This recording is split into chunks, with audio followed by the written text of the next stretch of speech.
Motivational Mondays.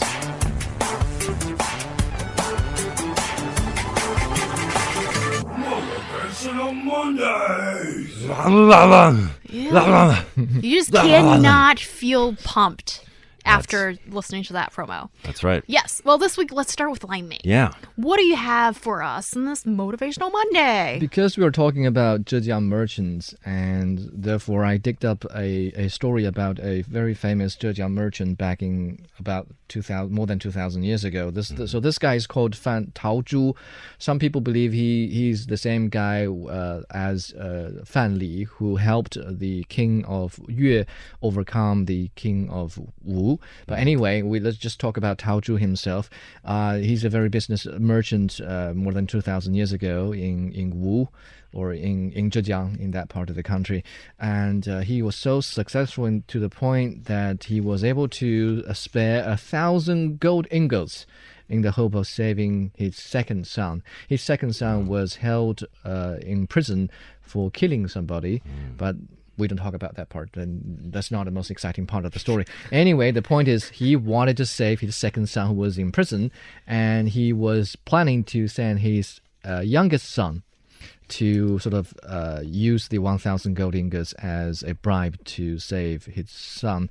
But his biggest son disagreed. His biggest son believed that I should be the leader of the second generation of my house, and therefore I should go out and search and save the second son. And Taozhu couldn't help but giving him the mission, and he went on. He offered the 1,000 gold ingots as gift to one of his father's friend in the state of Chu, and this guy is named Zhuang Shen. And Zhuang Shen said, "You just go home and let me sort it out." And as a result, Zhuang Shen talked to the king of Chu, said, I looked in the stars and I realized there's some bad prognostics for the state. And as a result, you should give an amnesty to all that are held in prison.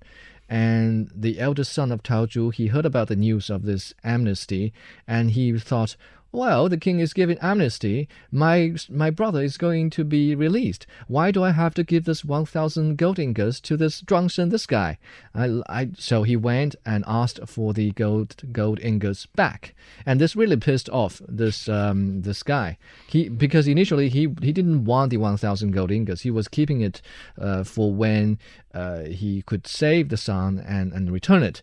But since the eldest son wanted the money back, he was really angry. He went again to talk to the king of Chu and said, I realized that people have been talking about this amnesty, and they said this amnesty was meant to spare the son of Taozhu, and which is very bad. And so the king of Chu decided to kill the second son before issuing the amnesty. And as a result, Taozhu knew when the elder son went back home, knowing that his brother was killed, he went back home and talked to Taozhu, and Taozhu said, I knew you would fail because you are my eldest son. You have been through hard times with me before I was rich. And so as a result, you've been very frugal, you're being tight with money. So you were not willing to spare the 1,000 gold ingots, even though it could save your brother's life. I wanted my third son to go because he was raised when I was already rich, and he was willing to spare the 1,000 gold ingots. And here, as a motivation, I would like to point that frugality, we often think of it as a virtue. But to what point? In certain circumstances, it becomes stinginess, and it will not help you with whatever you do. And extravagance, we tend to think of it as a vice. I mean, whoever spends too much money on something that's not necessary is bad. But maybe in certain circumstances, it's generosity. And in certain, obviously, in this case, had the third son been sent over, he would have been able to spare the 1,000 gold ingots and would have saved his brother's life. So I'm saying that people should be flexible in the virtue that they adore and should not be too stubborn in what they believe in. Well, thank you very much for sharing. Very long story. And I'm glad you highlighted the motivation for us. Ryan Price, what's your Motivational Monday sharing today? So I got this quote from a Leslie Calvin Brown. He's a motivational speaker, author, and whatnot. In the U.S., he wears many hats. But I liked some of the stuff he said.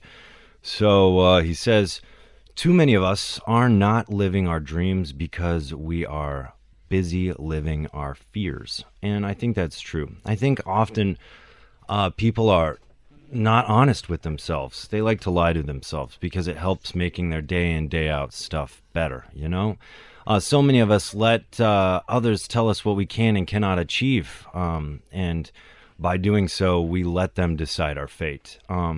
So many things motivate us, but often, sometimes I think the strongest motivation is our fear of failing, our fear of if we try, what will happen? And so then we never try. But the fact of the matter is you miss 100% of the shots you don't take. So what have you got to lose? And so many of us cling on to life as if it's something that's going to last forever if we live healthy and whatnot. Eventually this ride comes to an end, no matter how you live it. So just live it your way and go all in, your way. Don't let other people tell you necessarily how you are, what your future is, and what you're capable of. Inside, But don't let the fear motivate you not to take risks, to do the things you're meant to do.